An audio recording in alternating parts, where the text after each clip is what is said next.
Subscribe करें और bell दबाएं ताकि कोई खबर रह न जाए।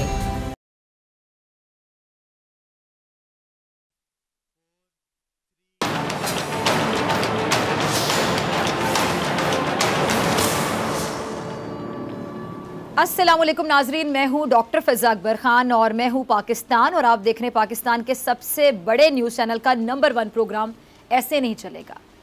एक बादशाह का अजीज़ तरीन हजाम रोज़ाना बादशाह के पास हाजिर होता था। अब ज़रा गौर से सुनिएगा किस्सा। रोज़ाना वो बादशाह के पास हाजिर होता था और 2-3 घंटे उसी के साथ रहता था। अच्छा, एक दिन नाई के जहन में पता नहीं क्या है कि नाई ने बादशाह से अर्ज़ किया कि हुजूर, मैं वज़ीर के मुकाबले आपसे ज़्यादा करीब हूँ और मैं वफ़ादार भी हूँ, आप मुझे उसकी जगह वज़ीर क्यों नहीं बना देते? बादशाह ने सुना और मुस्कुराया और बादशाह ने उससे कहा कि मैं तुम्हें वज़ीर बनाने के लिए तैयार हूँ, लेकिन तुम्हें उससे पहले इम्तिहान देना होगा। नाई ने कहा जी बिल्कुल बादशाह सलामत, आप हुक्म कीजिए। बादशाह बोला, बंदरगाह पर एक बहरी जहाज़ आया हुआ है, मुझे उसके बारे में ज़रा मालूमात ला कर दो। नाई भाग कर बंदरगाह पर गया और वापस आकर बोला, जी बादशाह सलामत, जहाज़ वहीं खड़ा है। बादशाह ने पूछा, ये जहाज़ कब आया? नाई दोबारा समंदर की तरफ भागा और वापस आकर बताया कि बादशाह सलामत, पता ही चला है कि जहाज़ 2 दिन पहले आया। बादशाह ने कहा कि ये बताओ ये जहाज़ आया कहाँ से है? नाई तीसरी बार समंदर की तरफ भागा। जब वापस आया तो बताया कि कहाँ से आया और बादशाह ने फिर पूछा कि जहाज़ पर क्या लदा हुआ है? नाई चौथी बार समंदर की जानिब भाग खड़ा हुआ और इस तरह शाम तक नाई समंदर और महल, समंदर और महल, समंदर और महल के चक्कर लगा लगा कर थक गया। अच्छा, इसके बाद क्या हुआ? इसके बाद बादशाह ने वज़ीर को बुलवाया और उससे पूछा, नाई के सामने वज़ीर से पूछा, क्या समंदर पर कोई जहाज़ खड़ा है? वज़ीर ने हाथ बांधकर कहा कि जनाब, 2 दिन पहले एक तिजारती जहाज़ इटली से हमारी बंदरगाह पर आया, उसमें जानवर, खुराक और कपड़ा लदा हुआ है। ये जहाज़ 6 माह में पहुंचा है और 4 दिन यहाँ मज़ीद ठहरेगा। इसके बाद ईरान के लिए रवाना होगा और वहाँ पर भी 1 माह क़याम करेगा और इसमें 209 अफराद सवार हैं। मेरा मशवरा है कि हमें बहरी जहाज़ों पर टैक्स बढ़ा देना चाहिए। बादशाह ने सुनकर हजाम की तरफ देखा। हजाम ने फिर चुपचाप उस्तरा उठाया और ये कहते हुए महल से रवाना हो गया कि बादशाह सलामत, मौला खुश रखे। इस वाक़े को अगर एक जुमले में समेटा जाए तो वो जुमला ये है कि जिसका काम, मेरे साथ मिलके बोलिए नाजरीन, जिसका काम उसी को साझे। बिल्कुल, यानी मरज़ का इलाज डॉक्टर ही कर सकता है और जहाज़ उड़ाना पायलट को ही ज़ेब देता है। अगर डॉक्टर जहाज़ उड़ाने की कोशिश करे और पायलट फिर कहे चूंकि जहाज़ डॉक्टर उड़ा रहा है तो फिर मुझे मरीज़ को ठीक करने का मौका दिया जाए, मैं मरीज़ ठीक करने का ख्वाहिशमंद हूँ, तो फिर क्या हाल होगा? हाल वही होगा जो इस किस्से में हजाम का हुआ। लेकिन हमारे मुआशरे की सूरत हाल कुछ अजीब सी है। यहाँ हर कोई हर काम करना चाहता है, यहाँ हर शख्स हर काम में एक्सपर्ट होता है, माहिर होता है। यहाँ एक मसले के कई हज़ार हल मौजूद होते हैं। हमारे माशरे में पाए जाने वाले अफराद डॉक्टर, इंजीनियर, तज्ज़ियाकार, सहाफ़ी, आलिम, आर्टिस्ट सब बन जाते हैं। हमारे माशरे में मौजूद हर फर्द वो नाई है जो वज़ीर बनने का ख्वाहिशमंद है। इसकी मिसाल कोरोना की सूरत हाल में देखने को मिली। पाकिस्तान में कोरोना का पहला मरीज़ 26 फरवरी 2020 को कराची में सामने आया। अच्छा, 26 फरवरी को ही डॉक्टर ज़फ़र मिर्ज़ा साहब ने मुल्क में मजमूई तौर पर 2 केसेस की तस्दीक की। फिर आती है 13 मार्च की तारीख, जब पाकिस्तान में मुकामी मुंतकली का पहला केस सामने आया। अच्छा, इस्लामाबाद से कराची आने वाले 52 साला शख्स में कोरोना वायरस की तस्दीक हुई। 16 मार्च के बाद मुल्क भर में कोरोना वायरस के केसेस में तेज़ी देखी गई और उस वक्त तक मुल्क में कोरोना के मरीज़ों की तादाद 237 तक पहुँच गई थी। फिर आती है जी 20 मार्च। 20 मार्च को कराची में कोरोना वायरस का पहला मरीज़ ज़िंदगी की बाजी हार बैठा। अप्रैल का आगाज़ जो हुआ कोरोना वायरस के केसेस में इजाफे की एक नई लहर के साथ हुआ। 1 अप्रैल को मुल्क में कोरोना वायरस के 200 से ज़ायद केसेस रिपोर्ट किए गए और तादाद 2238 तक पहुंच गई और अमवात की तादाद अगर मैं बताऊं आपको तो 31 हो गई। फिर आया जी 1 मई और 1 मई तक कोरोना वायरस के मरीज़ों की तादाद 17,000 से बढ़ गई, अमवात 400 से ज़ायद हो गई। जून के महीने की अगर बात करूँ तो जून के महीने का आगाज़ भी मुल्क में 3,252 नए केसेस और 54 अमवात के साथ हुआ और इस तरह मजमूई केसेस की तादाद 74,320 और अमवात 1,574 तक पहुँच गई। जून की ही अगर मैं बात करूँ तो जून में ही कोरोना वायरस के मरीज़ों की तादाद 1 लाख से तजावुज़ कर गई और अमवात 2000 से ज़ायद रिपोर्ट हुई। अच्छा, इस तमाम अरसे में सूबाई हुकूमतें और वफाकी हुकूमत मुख्तलिफ तजावीज़ पर गौर करती रहीं। सूरत हाल को मद्देनज़र रखते हुए फैसले भी करते रहे। सिंध में सख्त और मुकम्मल लॉकडाउन किया गया, जबकि पंजाब की अगर मैं बात करूँ तो पंजाब में लॉकडाउन की शक्ल ज़रा मुख्तलिफ थी। बलोचिस्तान और KPK में भी लॉकडाउन के तरीक़ाकार कुछ अलग थे। वज़ीर-ए-आज़म इमरान खान मुल्क में सख्त लॉकडाउन के शदीद खिलाफ रहे और उनका ख्याल ये था कि लॉकडाउन मसले का हल नहीं है। लॉकडाउन जितना सख्त होगा मुल्क को उतनी ही मुश्किलात का सामना करना पड़ेगा, यानी मुआशी बहरान पैदा हो जाएगा, गरीबों के घर फाके होंगे, लोग बीमारी की बजाय भूख से मरने लगेंगे। ज़रा इमरान खान साहब का क्लिप होगा, रज़ा चलाइएगा। मैं आज पूरा लॉकडाउन कर देता पाकिस्तान को, लेकिन हमारा मसला क्या, 25% पाकिस्तानी गुर्बत की लकीर से नीचे हैं, जिसका मतलब वो 2 वक्त की रोटी नहीं खा सकते। आज अगर मैं पूरा लॉकडाउन करता हूं तो इसका मतलब क्या है, इस मेरे मुल्क के रिक्शा चलाने वाले, छाबड़ी वाले, रेड़ी वाले, टैक्सी वाले, छोटे दुकानदार, दिहाड़ी वाले, ये सारे घरों में बंद हो जाएंगे और इनके पास क्या वसाइल होंगे कि 2 हफ्ते तक घरों के अंदर अपने बीवी बच्चों का पेट पाल सकें। हमारे पास इतनी कैपेसिटी है कि हम इन सारों को घरों में खाना पहुंचा सकें, अभी हमारी अच्छा, इमरान खान साहब को अपने इस मौक़िफ़ पर अपोजिशन की जानिब से मैं आपको याद करवाती चलूँ। आपको याद होगा कि शदीद तनकीद का सामना करना पड़ा था। अपोजिशन ने इमरान खान साहब को इस मौक़िफ़ पर मुल्क दुश्मन कहा, अवाम दुश्मन कहा, ना अहल कहा, ना समझ का, ना जाने क्या क्या कहा, जो जो दिल चाहा कहा, लेकिन इमरान खान साहब अपने मौक़िफ़ पर कायम रहे, हटे नहीं। वो बादस्तूर यही कहते रहे कि कोरोना का हल लॉकडाउन नहीं है। इमरान खान साहब बार बार कौम से ये अपील करते रहे कि वो एहतियात करें, क्योंकि ये एक ऐसा मरज़ है जिसका वाहिद इलाज सिर्फ और सिर्फ एहतियात, वाहिद इलाज एहतियात। हुकूमत कितना ही सख्त लॉकडाउन क्यों ना कर दे, जब तक अवाम अपना किरदार सही तरह से अदा नहीं करेगी कोई फ़ायदा नहीं होगा। लेकिन हम लोग, क्या मैं कहूँ, हम लोग भी माशाल्लाह सुभान अल्लाह हैं। जितना ज़्यादा कोरोना फैला अवाम उतने ही बेकाबू हो गए। आपको याद होगा ईद, जब ईद आई तो ईद पर जब कोरोना की पीक शुरू हो रही थी तब माएँ अपने बच्चों के साथ शॉपिंग पर निकली हुई थी और कुछ कह रहे थे कि कोरोना साजिश है, कुछ का कहना था कि पैसा बनाने का ज़रिया है, कुछ कह रहे थे कि बाहर से इमदाद लेने के लिए कोरोना का ड्रामा रचाया जा रहा है। जो कुछ है ये ड्रामों का कहना था। और यही जहालत, मैं इन सब बातों को कहूँगी जहालत, एक लफ्ज़ में जहालत, यही जहालत मौत का बल्कि अमवात का सबब बनती चली गई।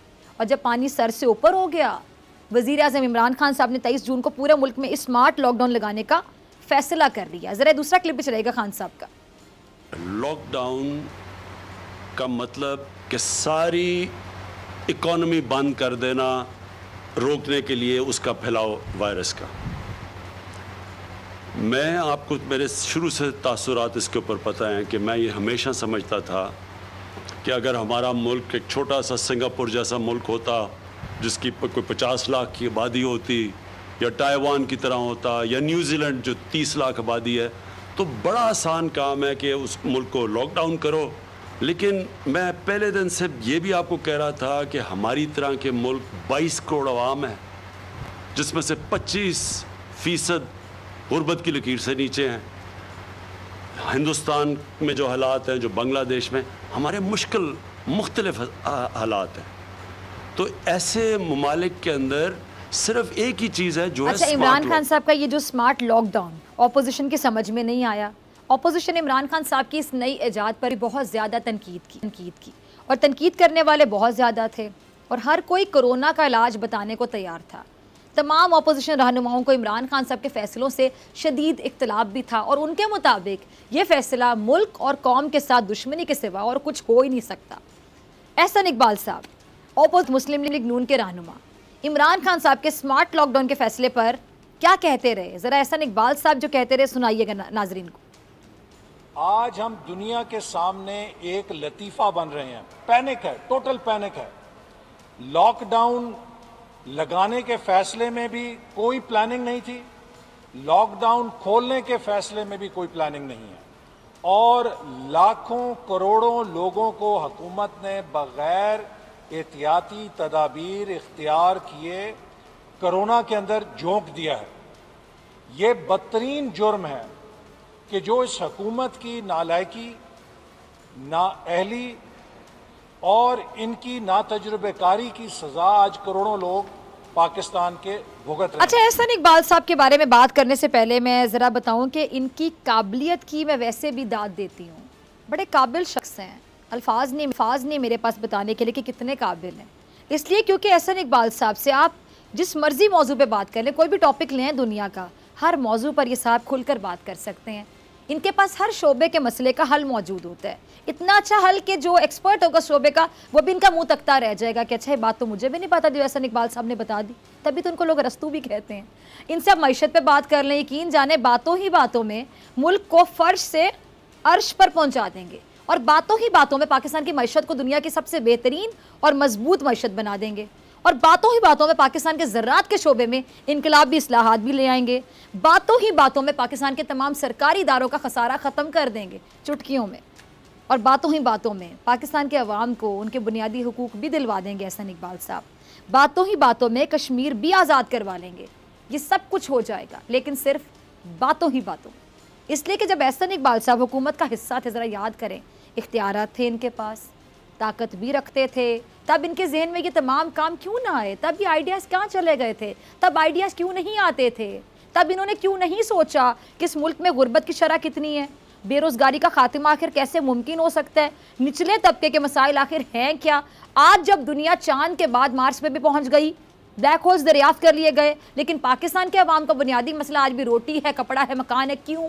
इसका हल कैसे मुमकिन होगा? जब एहसन इकबाल साहब हुकूमती बेंचेस पर बैठते थे तब पाकिस्तान दिन रात तरक्की कर रहा था। सरकारी इदारे उस वक्त खसारे में थे, लेकिन पाकिस्तान तरक्की कर रहा था। हैरत की बात है, चीनी इनके दौरे हुकूमत में भी इसी तरह महंगी होती रही, लेकिन पाकिस्तान यकीन जानिए तरक्की कर रहा था।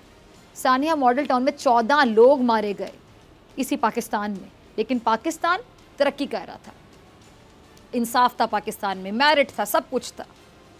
ख्वाजा आसिफ साहब बैरून मुल्क दौरे पर गए और वो जी क्या कह रहे जी, हमें पहले अपने घर की सफाई करना होगी। ये फरमा रहे कि हमें पहले अपने घर की सफाई करना होगी, लेकिन पाकिस्तान तब भी तरक्की कर रहा था।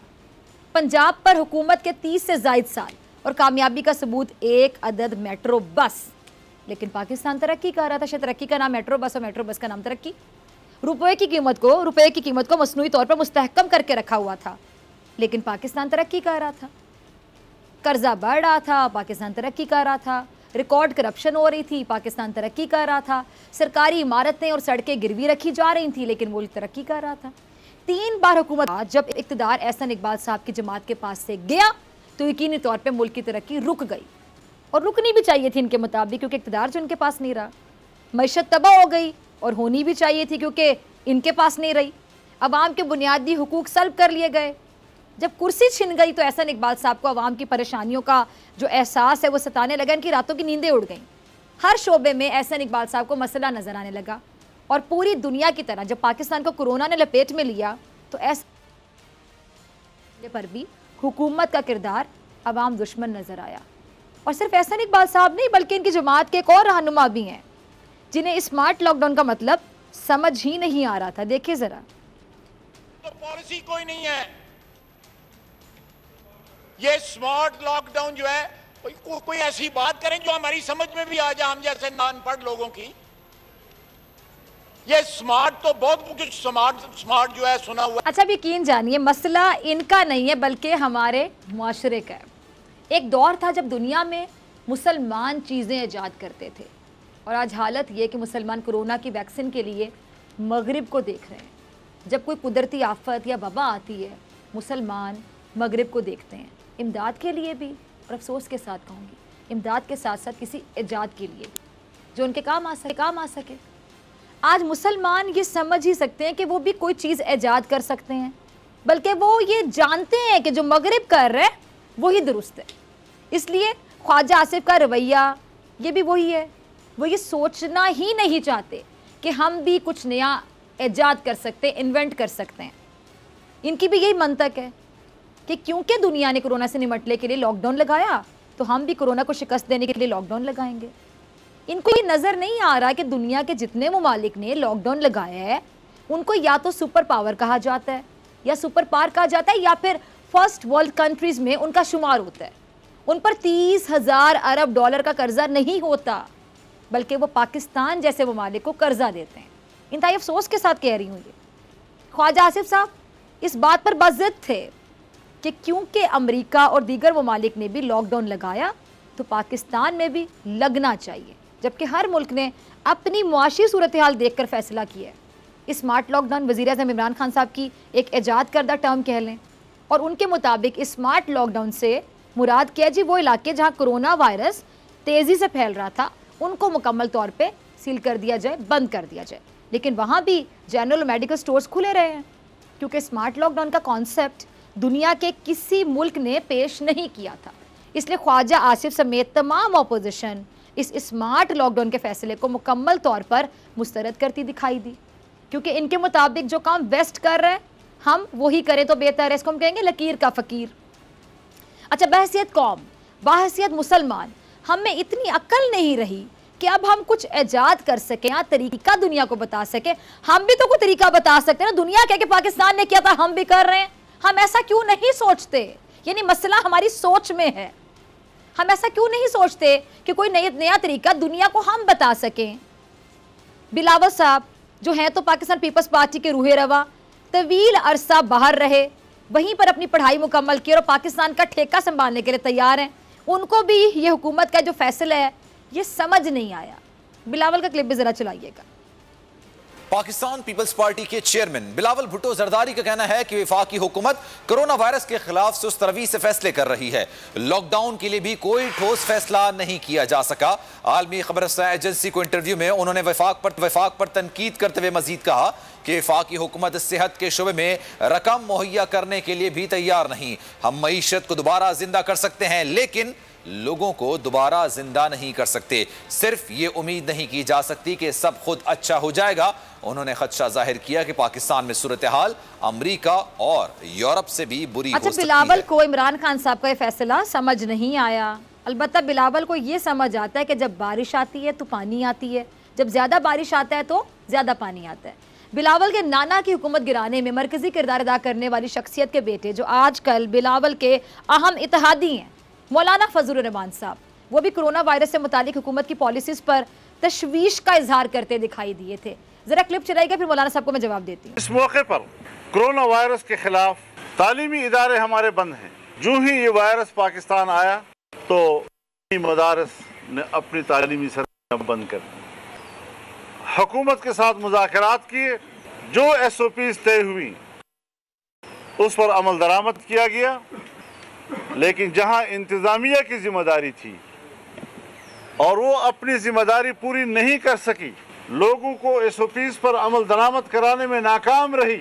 ये कहाँ का रवैया है कि अपनी नाकामी किसी दूसरे के सर थोप दो और दूसरे के ताउन की इस कदर बेकदरी करो जिस तरह इस मुल्क में इस हुकूमत ने और इस हुकूमत की इंतजामिया ने किया। पूरे 10 साल, अब ज़रा गौर से सुनिएगा, पूरे 10 साल मकबूजा कश्मीर की कमेटी की चेयरमैनशिप इंजॉय की मौलाना फजलुर रहमान साहब ने। मकबूजा कश्मीर के लिए एक धेले का काम नहीं किया मौलाना फजलुर रहमान साहब ने, और आज खुद साख्ता मकबूजा कश्मीर के वकील बने पाकिस्तान में घूमने वाले ये मौलाना फजलुर रहमान, जिनको मैं यकीन से कहती हूँ कि शायद कोरोना के स्पेलिंग भी नहीं आते होंगे, शायद नहीं आते होंगे, और ये कोरोना से मुतालिक हुकूमत की पॉलिसीज पे तनकीद कर रहे हैं। देखें ज़रा, कॉन्फिडेंस देख लें, कि ढिटाई कह लें, कॉन्फिडेंस कह लें, क्या मैं कहूँ इसको। मैंने आपको बताया था कि हमारे माशरे में रहने वाले जो अक्सर अफराद हैं उनका सबसे बड़ा मसला ही शायद ये है कि वो एक ही वक्त पर डॉक्टर हैं, आलिम हैं, इंजीनियर हैं, तज्जियाकार हैं, साइंसदान होते हैं। और मौलाना फजलुर रहमान साहब भी ऐसे लोगों में, अगर मैं कहूँ सर फहरिस्त, तो गलत नहीं होगा, क्योंकि मौलाना फजलुर रहमान साहब एक ही वक्त में सियासत भी करना चाहते हैं, तबलीग भी करना चाहते हैं, कोरोना का इलाज भी इनके पास है, मकबूजा कश्मीर के मसले का ज़बानी कलामी हल भी इनके पास है, ज़बानी कलामी, और ये चाहते हैं कि अब इक़्तिदार भी इनके पास ही होना चाहिए, वरना तो मुल्क चल नहीं सकता। अगर इनके पास इक़्तिदार नहीं होगा तो मुल्क नहीं चलेगा, इनको ऐसा महसूस होता है। ये तमाम अफराद स्मार्ट लॉकडाउन के हक़ में नहीं थे। इन्होंने इमरान खान साहब पर शदीद तनकीद की, जो कि इनका जमहूरी हक़ था, करनी चाहिए और अब भी करनी चाहिए क्योंकि इनका जमहूरी हक़ है।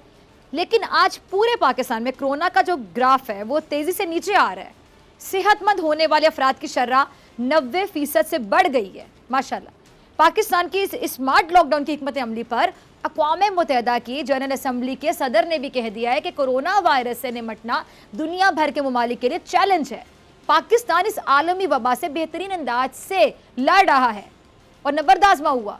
दुनिया को कोरोना से निपटने के लिए पाकिस्तान की कोशिशों से सीखने की ज़रूरत है। ना सिर्फ ये बल्कि बिल गेट्स ने भी पाकिस्तान की कोरोना के खिलाफ कामयाब हिकमत अमली का एतराफ़ किया है। सिर्फ तारीफ इनके मुंह से नहीं निकलेगी जो रहते पाकिस्तान में है, लेकिन तारीफ नहीं करेंगे पाकिस्तान की कामयाबी पर, किसी भी बात पे पाकिस्तान की। ये बिल गेट्स का क्लिप भी ज़रा चलाइएगा रजा जी। दुनिया इस बात का एतराफ़ कर रही है कि पाकिस्तान कोरोना को शिकस्त देने वाले ममालिक की फहरिस्त में आ गया और ये पाकिस्तान के लिए बहुत बड़ी कामयाबी, बहुत अच्छी बात है। पाकिस्तान में कोरोना के मरीज़ों की तादाद में जो कमी हो रही है, सेहतयाब अफराद की शरह में इजाफा हो रहा है, अमवात में कमी हो रही है, ये बेशक एक बहुत बड़ी कामयाबी है और कामयाबी पर फ़ख्र किया जाता है, खुशी मनाई जाती है, एक दूसरे को अप्रिशिएट किया जाता है, ना कि वो जो अपोजिशन करती दिखाई दे रही है। और अगर मैं क्रेडिट सिर्फ इमरान खान साहब को नहीं जाता बल्कि सबको जाता है। और ये जो अपोजिशन तनकीद करे, इनको शायद इस बात का अंदाज़ा नहीं है कि इसका क्रेडिट कहीं ना कहीं अपोजिशन को भी जाता है। ये हम सब की कामयाबी है बतौर पाकिस्तानी। लेकिन जितनी शदीद तनकीद अपोजिशन ने इमरान खान साहब के इन फैसलों पर की, इखलाकी तौर पर एक या दो जुमले उनके हक में भी कहकर ज़रा बड़ेपन का सबूत दे देते, इसमें कोई हर्ज तो नहीं था। और दूसरी अहम चीज़, इमरान खान साहब मुल्क के वज़ीर आज़म हैं। 3 बार नवाज शरीफ साहब ने इस मुल्क को ठीक करने की कोशिश की और हमने कई फैसले उनके सिर्फ इसलिए माने कि वो मुल्क के वज़ीर आज़म थे और शायद हमसे बेहतर जानते हों। 3 बारियां दी, वक्त दिया, वो भारत जाकर कहकर आ गए कि कारगिल में पाकिस्तान ने भारत को पीछे से छुरा घोंपा। वो कुलभूषण के मामले पर भी भारत को साथ चलने की पेशकश करते दिखाई दिए। अच्छा, हमने सोचा कि मुल्क का सरबरा है, कुछ सोचकर ही कहा होगा। इमरान खान ने जब फैसले किए तो पूरी ऑपोजिशन और एक अदद मौलाना चीख कर ये कह रहे थे कि हम जानते हैं कि कोरोना का इलाज, हमें पता है कोरोना का इलाज, हमें मालूम है कोरोना का इलाज, हमें मौका दो, हम करके दिखाएंगे कोरोना का इलाज। लेकिन सिंध में एक वक्त था कि सबसे ज़्यादा कोरोना के मरीज़ मौजूद रहे, बड़ी तादाद थी। और दूसरी बात, किसी कौमी मसले पर उस नाई का किरदार अदा कर तो मालूम कुछ नहीं था, जो मैंने आपको इंट्रो में बताया, स्टार्ट में बताया। लेकिन सिर्फ बादशाह के करीब होने की वजह से वो नाई ये चाहता था कि बादशाह उसको अहम वजारत दे डाले। इससे कहीं बेहतर है कि आप खामोशी से वो नाई बनने की कोशिश ना करें, खामोशी से जो जिसका काम है उसे करने दीजिए, क्योंकि जिसका काम उसी को साझे। मिलते हैं ब्रेक के बाद।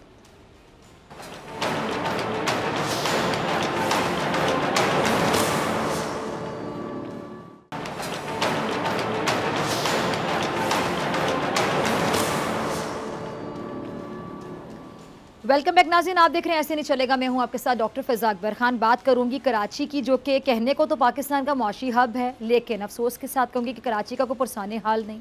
बारिश आए तो सैलाब ज़दा सूरत हाल, बड़ी ईद आए तो आलाइशियों का ढेर, आम तौर पर कचरे का ढेर और बिजली होने के बावजूद भी अंधेर। आज इसी कराची के हवाले से सुप्रीम कोर्ट कराची रजिस्ट्री में बिल बोर्ड गिरने से मुतालिक अस्कुत नोटिस की समाअत करते हुए चीफ जस्टिस ने शदीद बरहमी का इजहार करते हुए कहा कि कराची को बनाने वाला अब तक कोई नहीं आया। लगता है कि हुकूमत और मेयर की शहरियों से दुश्मनी है। सिंध हुकूमत की रिच कहाँ पर है? कोई है जो इस शहर को साफ करे? यहाँ हुकूमत नाम की कोई चीज़ नहीं है। अगर किसी के पास पैसे हैं तो वो सब कर लेता है। सिंध में कानून नाम की कोई चीज़ नहीं है। टूटी सड़कों, कचरे और इस ताफुन का जिम्मेदार कौन है? बच्चे गटर के पानी में रोज डूब रहे हैं, वुज़रा बड़ी बड़ी गाड़ियों में घूमते हैं। कराची को हर कोई तबाह कर रहा है। कराची से हर कोई अपने हिस्से की बाल्टी भरकर चला जाता है। माफिया हुकूमतों को पाल रही है, हुकूमतें उस माफिया का क्या बिगाड़ेंगी? छोटे छोटे मकान थे, ऊंची इमारतें बना दी गई। किसने इजाज़त दी ये इमारतें बनाने की? लोग कैसे इन इमारतों में रहते हैं जहां हवा होती है ना रोशनी? यहाँ हुकूमत नाम की कोई चीज़ है? वज़ीर आला सिंध सिर्फ हेलीकॉप्टर पर दौरा कर आ जाते हैं, होता कुछ नहीं है। चीफ जस्टिस के रिमार्क्स के बाद मेयर कराची ने भी रट्टी रटाई दुहाइयाँ दी हैं। ज़रा मेयर कराची का क्लिप चलाइएगा रजा। क्या सिर्फ दुहाइयाँ ही हर मसले का हल है और हर नाकामी का अजाला?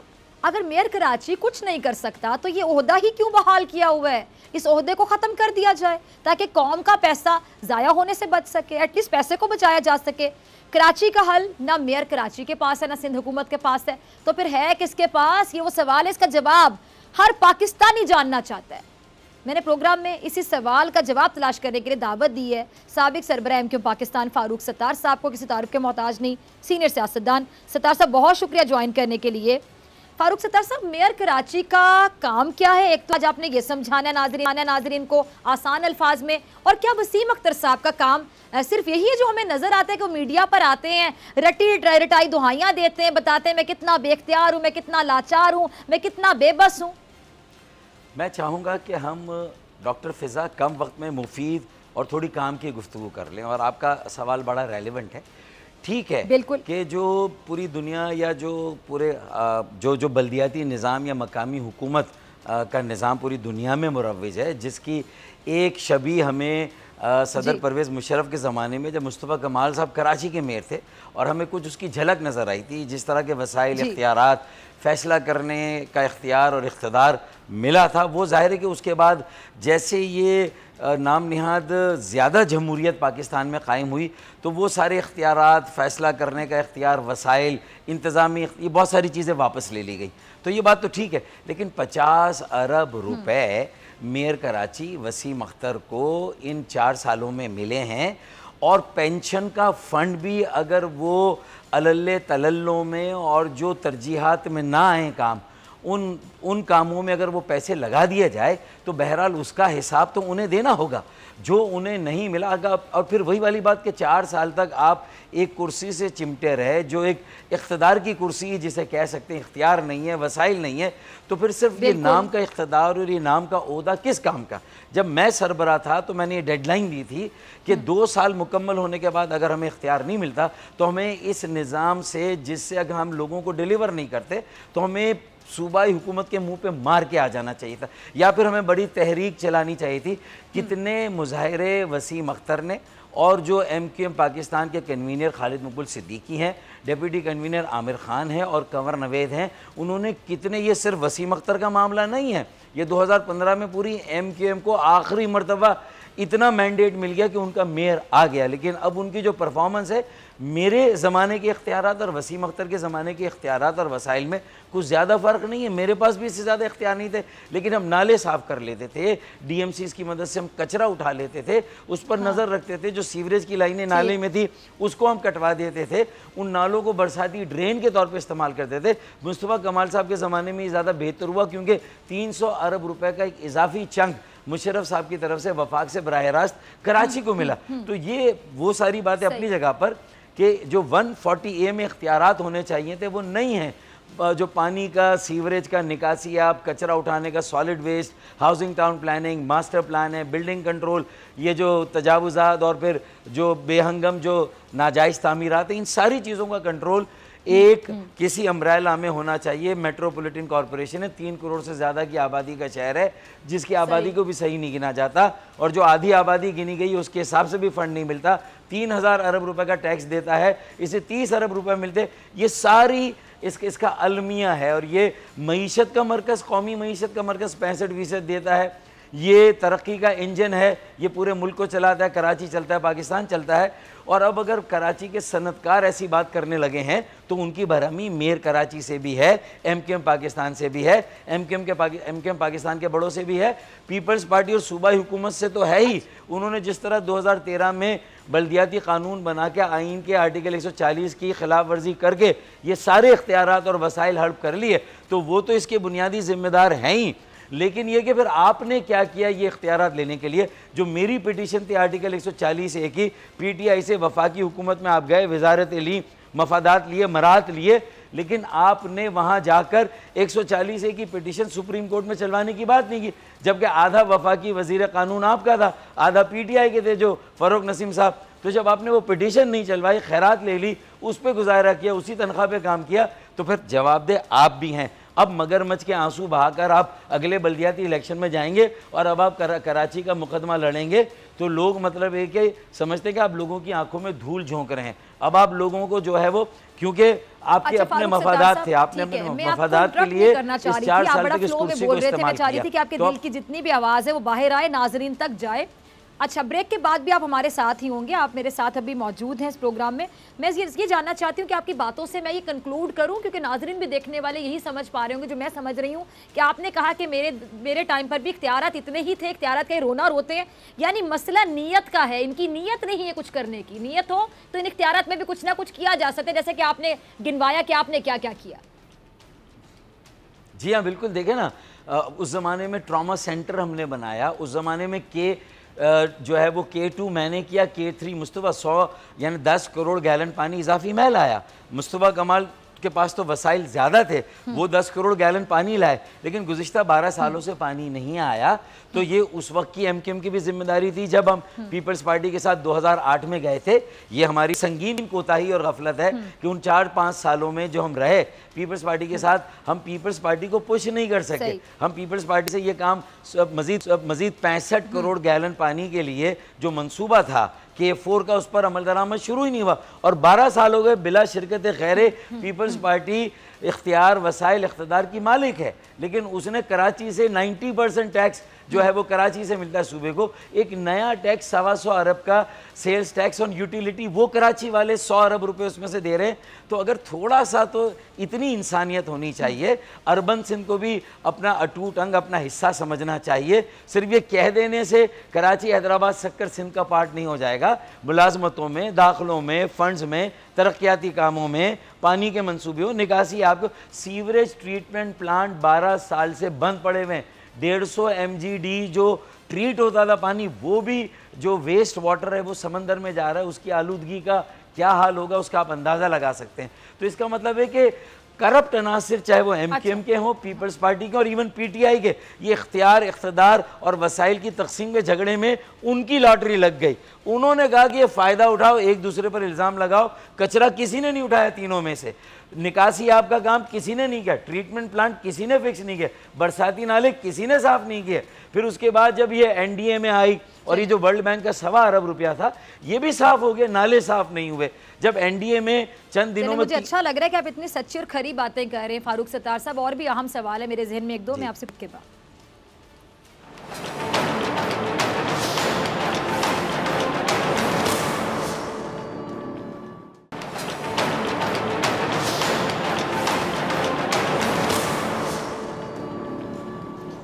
वेलकम बैक नाज़रीन, आप देख रहे हैं ऐसे नहीं चलेगा। मैं हूं आपके साथ डॉक्टर फ़िज़ा अकबर खान और मेरे साथ मौजूद हैं डॉक्टर फारूक सत्तार साहब। बहुत शुक्रिया फारूक सत्तार साहब दोबारा ज्वाइन करने के लिए। अच्छा डॉक्टर साहब, आपने मेयर के हवाले से बड़ी खुलकर बात की कि बात नीयत की होती है। इख्तियारात कम भी हो तो आप कुछ ना कुछ कर सकते हैं अगर आपका इरादा हो, आपकी नीयत हो। चले, बात तो समझ आ गई। अब अगर उनकी नीयत नहीं है, इरादा नहीं है, तो बुरे तो वही हो रहे हैं, एक्सपोज तो वही हो रहे हैं। तो फिर वो रिज़ाइन क्यों नहीं कर देते? ये ओहदा क्यों रखा हुआ है उन्होंने? जलालत के लिए कि जलालत समेटते रहे? देखिए ना कि जब ओहदा रखा, मुसलसल रखा, इतनी सलावातें सुनने के बाद, लोगों की इतनी आहें जो आसमान पे गई होंगी, इतनी बद्दुआएं सुनने के बाद भी, तो इससे ज़्यादा मैं समझता हूँ कि ढिठाई और हट धर्मी मैंने शायद MKM की तरबियत में नहीं देखी थी। जो इस वक्त जो MKM के बड़ों का जो हाल है कि अलाइशे उठाने के वक्त बात करते हैं कि हम 86 की MKM बनाएंगे। भाई, जब मुझे आपने पार्टी से अलग किया तो मैंने कहा कि 86 की MKM बनाओ, तो मुझे आपने अलग कर दिया। मैंने कहा ये दुकानें, अपनी जो प्राइवेट दुकानें, ये बंद करो, ये कब्ज़े की सियासत बंद करो, ये बिगाड़ जिसने हमें ज़मीन पर लगा दिया है। हम कहाँ पर थे, अल्लाह ताला ने हमें क्या इज़्ज़त, क्या मकाम दिया था, और हम अर्श से फ़र्श पर आ गए। अब भी अगर हम होश के नाखून ली लूँगी तो मैं असल में उनके रास्ते की रुकावट था। तो इसलिए मुझे कोई लगी लिपटी नहीं है, मैं मुल्क छोड़कर नहीं गया। अल्हम्दुलिल्लाह मैं यहीं पर हूँ। मैं जिस जगह रहता था 200 गज़ के मकान में 1968 में जब पहली क्लास में था, अल्हम्दुलिल्लाह आज भी मैं रहता हूँ। वफाकी वज़ीर बना, सूबाई वज़ीर बना, मेयर बना, 5 मरतबा कौमी असम्बली, 2 मरतबा सूबाई असम्बली। अल्लाह के फजल करम से कोई करप्शन का, कोई जो नैब की फ़ाइल अल्लाह के फजल करम से मेरे ऊपर नहीं है। लेकिन हमें अपनी उन गलतियों का इतराफ़ भी करना चाहिए और उसकी इस्लाह का बेहतरीन मौका था।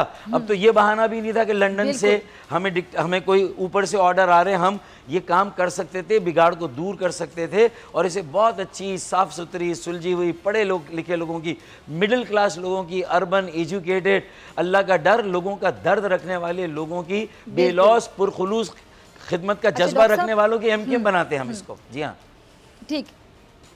अच्छा डॉक्टर साहब, आप भैया जो मौजूदा MQM है उस हवाले से ज़रा मैं आपसे जानना चाहूँगी। आप बड़ी सच्ची खरी गुफ्तगू कर रहे हैं कि अब आप इस्लाह की एक बात कर रहे हैं, इस्लाह की टर्म क्या आपको गुंजाइश दिखाई देती है, या हम कह सकते हैं कि कराची की अवाम इतनी मायूस हो गई है कि अब ये इस्लाह भी कर लें, ये सोने के बन जाएँ, ये हीरे के बन जाएँ, वो इन पर एतमाद नहीं करने लगे? देखिए बिल्कुल ऐसे ही है जैसे PTI को जब पाकिस्तान मिला और जब उन्होंने हुकूमत करना शुरू की तो उन्हें आटे दाल का भाव पता चला और उन्होंने कहा कि बिगाड़ इस कदर है जिसका अंदाज़ा वो शायद एक्सरे से नहीं कर सके थे, अब MRI और CT स्कैन हुआ इतनी आसानी से नहीं आती। तो इसीलिए अगर पार्टी अब ये MQM की मुझे हाई कोर्ट से इंशाल्लाह वापस मिलेगी और मिल सकती है, और जब ये बल्दियाती गुब्बारे से हवा निकलेगी और 28 से ये जो ढिठाई के साथ 4 साल जिन्होंने गुजारे वो जब जाएंगे तो कारकुनों मसलहत और मजबूरन जो वहाँ वो मेरे पास आएंगे वो कारकुनान, मुझे यकीन है ये पार्टी। लेकिन ये मैं अपने लिए नहीं लूँगा। देखिए इसकी इस्लाह का तरीका यही है कि हम 35 साल से कम उम्र के नौजवानों को जिनका विगर है, एनर्जी है, पैशन है, डायनामिज़म है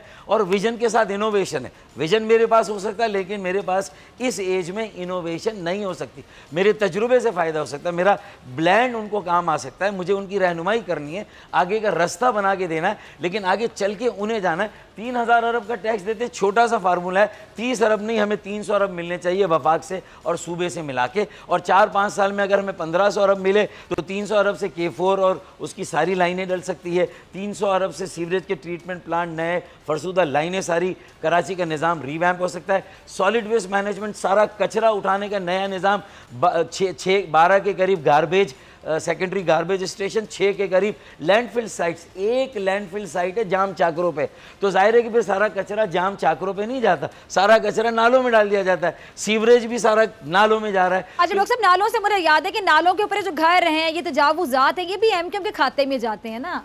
देखिए MQM पे ही बात आती है। देखिए MQM के खाते में भी जाने चाहिए, लेकिन वो कहते हैं ना कि वक्त करता है परवरिश बरसों, हादसा एकदम नहीं होता। ये असल में 70 साल की कहानी है, इसको आप सिर्फ किसी एक दौर पर नहीं, मैं अपने हिस्से की इस गलती को मानता हूँ कि नालों की जिस तरह एम्बैंकमेंट हमें बनाने चाहिए, वही कहने जा रही थी, फिर इसमें तो फिर आपका भी किरदार होगा, आप सबका किरदार होगा, कोई बरीउज़ुमा नहीं हो सकता। लेकिन हमने क्या किया, हमने कहा उसके लिए एक बहाना ढूंढा, नॉर्दर्न बाईपास, और जब लियारी एक्सप्रेसवे बना तो उस बहाने से कम से कम लियारी के साथ जो पुश्ते बनने थे वो बन गए।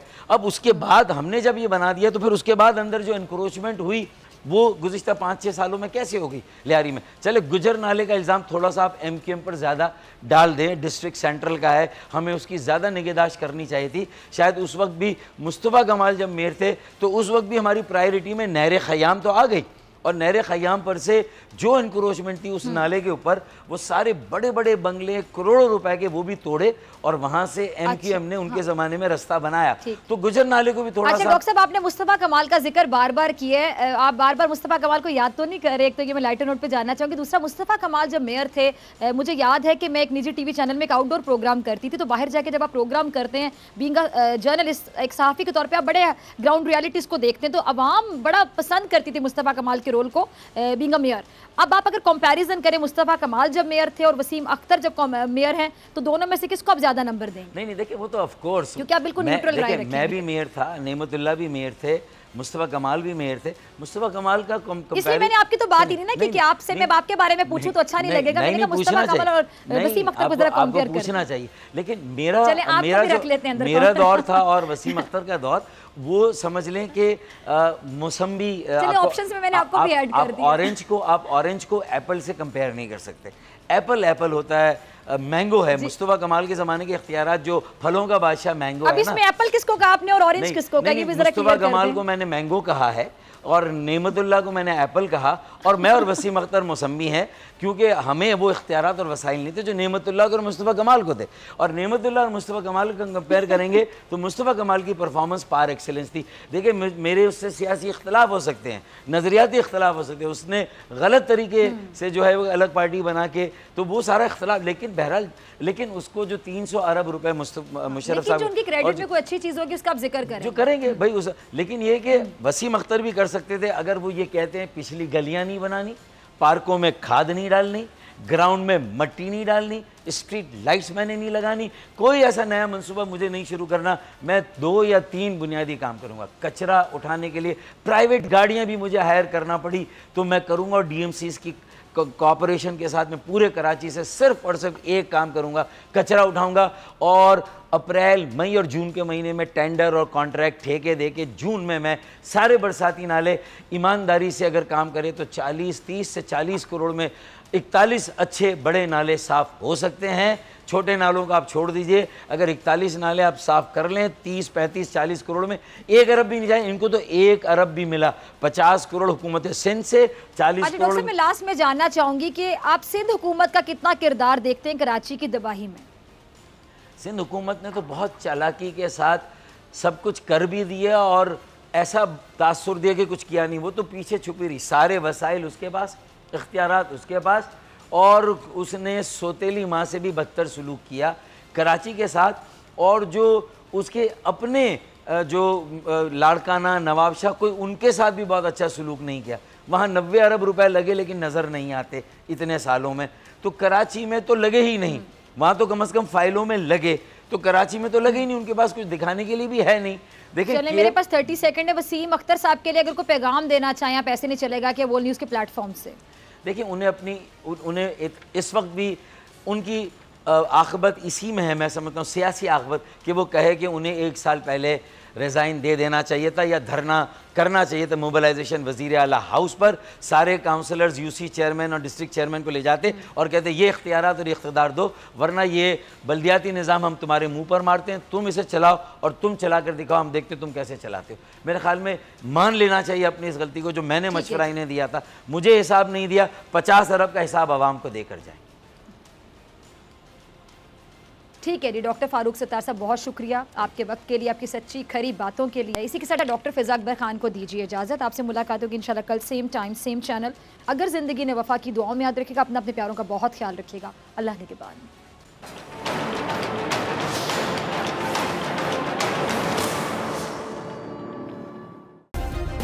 सब्सक्राइब करें और बेल दबाएं ताकि कोई खबर रह न जाए।